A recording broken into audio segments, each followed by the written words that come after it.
नमस्कार. श्री स्वामी समर्थ. तुम्हा सर्वांचं आपल्या चॅनलमध्ये खूप खूप मनापासून स्वागत आहे.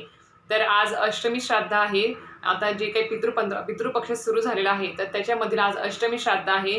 तर त्याचबरोबर उद्या आहे ती म्हणजे नवमी श्राद्ध, ज्याला आपण अविधवा नवमी असं म्हणतो. आणि ह्या नवमी श्राद्ध म्हणजेच अविधवा नवमी कशी करावी, त्या दिवशी कोणाचं श्राद्ध घालावं, त्याचबरोबर त्या दिवशी आपल्याला काय दान करता येईल, कोणाला जेव घालावं, त्याचबरोबर कशी म्हणजे पूजा करावी किंवा श्राद्ध कसं घालावं, त्याबद्दलचा आजचा हा व्हिडिओ असणार आहे. त्यामुळे संपूर्ण माहिती आजची अविधवा नवमी कशी करावी, कसं श्राद्ध घालावं आणि कोणाचं करावं, त्या दिवशी अविधवा नवमी दिवशी कोणाचं श्राद्ध घालावं, याबद्दल संपूर्ण माहिती आजच्या व्हिडिओमध्ये तुम्हाला देणार आहे.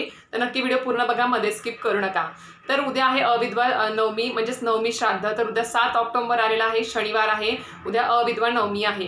तर ही अविधवा नवमी कोणाची साजरी म्हणजे या दिवशी कोणाचं श्राद्ध घातलं जातं. तर अविधवा नवमी म्हणजे या दिवशी ज्या कोणी स्त्रिया सौभाग्यवती मृत पावलेल्या आहेत किंवा ज्या नवऱ्याच्या अगोदर ज्यांना मृत्यू आलेला आहे, अशा स्त्रियांचं या दिवशी अविधवा नवमी म्हणून श्राद्ध केलं जातं. म्हणजे ती कोणी तुमची आई असो, आजी असो किंवा कोणती घरातील बहीण, काकी, मामी असं कोणीही असू दे तुमच्या घरातलं, ती म्हणजे जी काही सवाष्ण जी स्त्री जाते, मृत पावते नवऱ्याच्या अगोदर, त्या अविधवा नवमीच्या दिवशी त्या स्त्रीचं हे श्राद्ध घातलं जातं. तर हे तुम्हाला कळालं की कोणाचं श्राद्ध या दिवशी केलं जातं. तर त्याचप्रमाणे या दिवशी तुम्हाला काय करायचं आहे, म्हणजे त्यांची पूजा कशी करायची आहे. तर तुम्हाला या दिवशी अविधवा नवमीच्या दिवशी तुम्हाला सकाळी तर्पण करायचं आहे. तुम्हाला तर्पण कसं करायचं ते माहितीच असेल की आपल्याला हातावरती पाणी घेऊन म्हणजे पाण्यामध्ये काळे तीळ टाकायचे आहेत आणि त्यांनी तुम्हाला तर्पण करायचं आहे. हातावरती पाणी घेऊन आपल्या पितरांची सगळ्यांची नावं घेऊन, तुम्हाला जेवढ्यांची माहिती असेल जे पितर गेले आहेत त्यांची नावं घेऊन तुम्हाला पाणी सोडायचं असतं तांबणामध्ये. त्याचबरोबर तुम्ही या दिवशी पितृ हवन देखील करू शकता. जे काही आपल्या नित्यसेवेच्या पुस्तकामध्ये पितृसूक्त, स्तोत्र किंवा पितृतुष्टीकारक स्तोत्र याचं तुम्ही हवन देखील करू शकता. त्याचबरोबर याचं तुम्ही आंघोळ झाल्या सकाळी याचं दक्षिणेकडे तोंड करून हात जोडून आसन जे आहे पितरांचं ते वेगळं ठेवायचं. त्यावरती बसून तुम्ही हे 5 ते 10 मिनिटं लागतील तुम्हाला हे स्तोत्र तुम्ही पठण देखील करू शकता उद्या. हे तुम्हाला उद्या करायचं आहे. त्याचबरोबर या दिवशी तुम्हाला हिरण्यदान द्यायचं आहे. ते पण दुपारी 12च्या आत द्या किंवा 12 वाजेपर्यंत द्या. तर हिरण्यदान कसं द्यायचं ते तुम्हाला सांगितलेलं आहेच मागच्या व्हिडिओमध्ये. त्याचबरोबर या दिवशी जे कोणी म्हणजे आता हे श्राद्ध कोण घालू शकतं, तर घरातील मोठा मुलगा असेल, मोठी सून असेल, त्याचबरोबर मुलगी देखील आपल्या आईचं देखील आपलं आईचं म्हणजे ऐन नवमी जी म्हणतो किंवा अविधवा नवमी या दिवशी श्राद्ध घालू शकते, करू शकते. कारण की स्त्रियांना तर 3 पिढ्यांपर्यंत माहेरचा आणि सासरचा पितृदोष लागतो. त्याच्यामुळे आपल्याला स्त्रियांना नाही, घरातील कर्ते पुरुषांनी याच्यामध्ये पुढाकार घेतला. काही घरामध्ये कर्ते पुरुष करत नाहीत, म्हणजे त्यांना पितृदोष असेल घरामध्ये तर त्या घरातील कर्ते पुरुष या गोष्टी करत नाहीत. मुद्दामून काही ना काही आडकाठी येते, काही ना काही कारणास्तव घरात म्हणजे कर्ते पुरुष राहत नसतील तर त्या स्त्रिया सुद्धा तुम्ही करू शकता. हे श्राद्ध विधी जे आहे तुम्ही स्त्रिया सुद्धा तुम्ही घास देऊ शकता, नैवेद्य दाखवू शकता आपल्या पितरांना. जे पितृसूक्त आहे, पितृस्तुती आहे, पितृतुष्टीकारक स्तोत्र आहे, पितरांचं हवन आहे, स्त्रिया देखील करू शकता. घरात जी कोणती व्यक्ती असेल अवेलेबल त्यांनीही तुम्ही त्या दिवशी आपल्या श्राद्ध तिथी दिवशी ह्या गोष्टी करू शकता. आणि त्याचप्रमाणे तुम्हाला सांगितलं की ह्या जे अविधवा नवमीच्या दिवशी कोण श्राद्ध घालू शकतं, तर तुम्हाला घरातील मोठा मुलगा असेल, सून असेल, मुलगी सुद्धा घालू शकते किंवा इतर व्यक्ती असतील त्या सुद्धा घालू शकतात. कर्ता पुरुष असेल घरामधला तो सुद्धा आपल्या बायकोचं किंवा जी काही सवाष्ण आपली आई गेली असेल त्यांचं पण तुम्ही त्या दिवशी अविधवा नवमी दिवशी तुम्ही श्राद्ध घालू शकता. तर या दिवशी जे कोणी श्राद्ध घालणार आहे तर त्यांनी उपवास करायचा आहे, उपवास धरायचा. मग ती मोठा मुलगा असू दे, कर्ता पुरुष असू दे किंवा मोठी सून असू दे किंवा मुलगी असू दे, त्यांनी या दिवशी श्राद्ध म्हणजे ज्या दिवशी श्राद्ध तिथी आहे अविधवा नवमीच्या दिवशी तुम्हाला उद्या उपवास करायचा आहे. तुम्ही एक टाइम जेवण करू शकता आणि एक टाइम जेवण करून तुम्ही नंतर दिवसभर उपवास धरायचा. तुम्ही प्रदोष काळामध्ये पण उपवास सोडू शकता किंवा दुपारी पण ज्यावेळेस नैवेद्य दाखवून जातं, अन्नदान होऊन जातं आपल्या घरामध्ये, तुम्ही त्या दिवशी तुम्ही उपवास सोडू शकता. आणि नंतर रात्री समजा दुपारी जेवले तर रात्री जेवायचं नाही, समजा दुपारी नाही जेवलं तर रात्री तुम्ही उपवास सोडू शकता. तर या दिवशी तुम्हाला सांगितलं उपवास करावा लागतो तुम्हाला.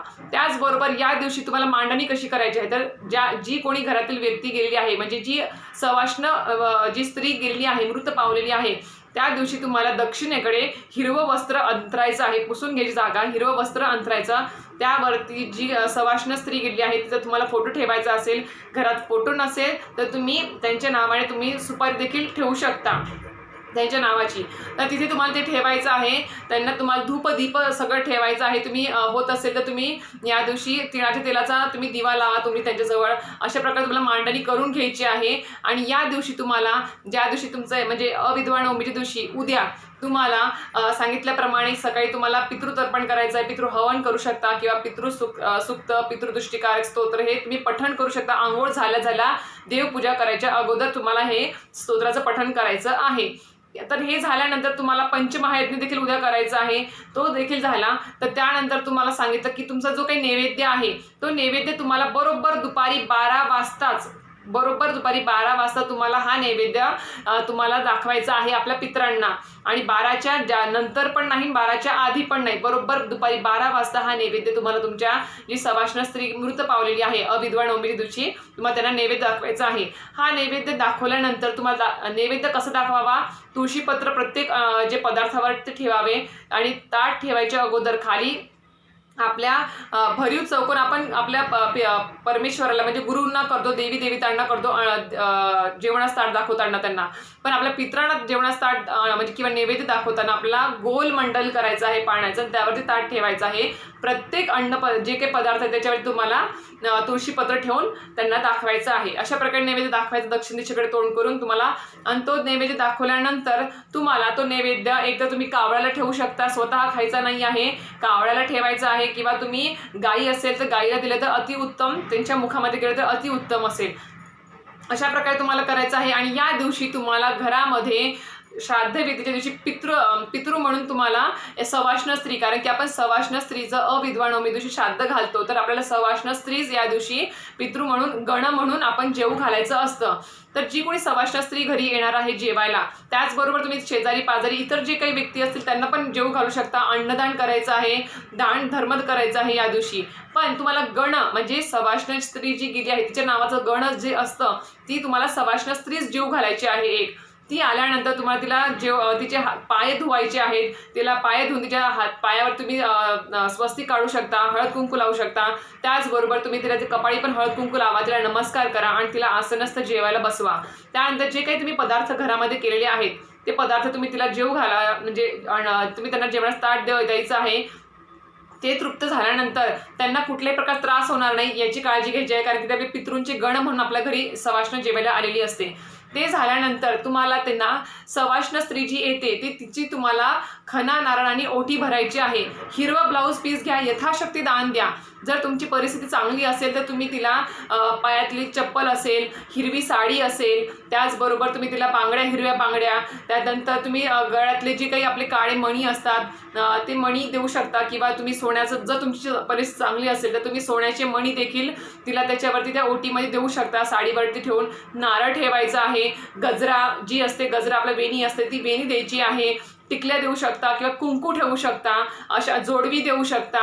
या जे काही सवाष्ण स्त्रीचा जो काही शृंगार असतो त्याचं तुम्हाला त्या दिवशी दान द्यायचं आहे सवाष्ण स्त्रीला. आणि जर तुमची कंडिशन थोडीशी नाजूक असेल, म्हणजे आर्थिक परिस्थिती नाजूक असेल, तर तुम्ही फक्त हिरवं जे ब्लाऊज पीस आहे त्याच्यावरती तुम्ही थोडं तांदूळ, नारळ, तुमची यथाशक्ती जे काही तुम्हाला द्यायचं असेल त्यांना ते तुम्ही गजरा किंवा जे काही तुम्ही देऊ शकता, काळे मणी जे काही आहे ते तुम्ही त्यांना दान द्यायचं आहे या गोष्टी. आणि त्यांना नमस्कार करायचा आहे. ते तृप्त झाले पाहिजेत, कुठल्या प्रकारची नाराजी त्यांच्या मनामध्ये किंवा त्यांना कुठला त्रास नाही झाला पाहिजे त्या दिवशी त्या गणाला. तर अशा प्रकारे तुम्हाला सवाष्ण स्त्रीला या दिवशी तुम्हाला हे दान द्यायचं आहे. आणि नक्की द्या, कारण की खूप छान होईल. कारण की सवाष्ण स्त्री मृत पावलेली असते आणि तिचं आपण श्राद्ध घालतोय उद्या अविधवा नवमीला. तर या दिवशी सवाष्ण स्त्रीलाच घरी जेवायला बोलवायचं गण म्हणून आणि तिची अशा प्रकारे तुम्ही ओटी भरायची आहे. तर या दिवशी तुम्ही भरपूर दान धर्म करा.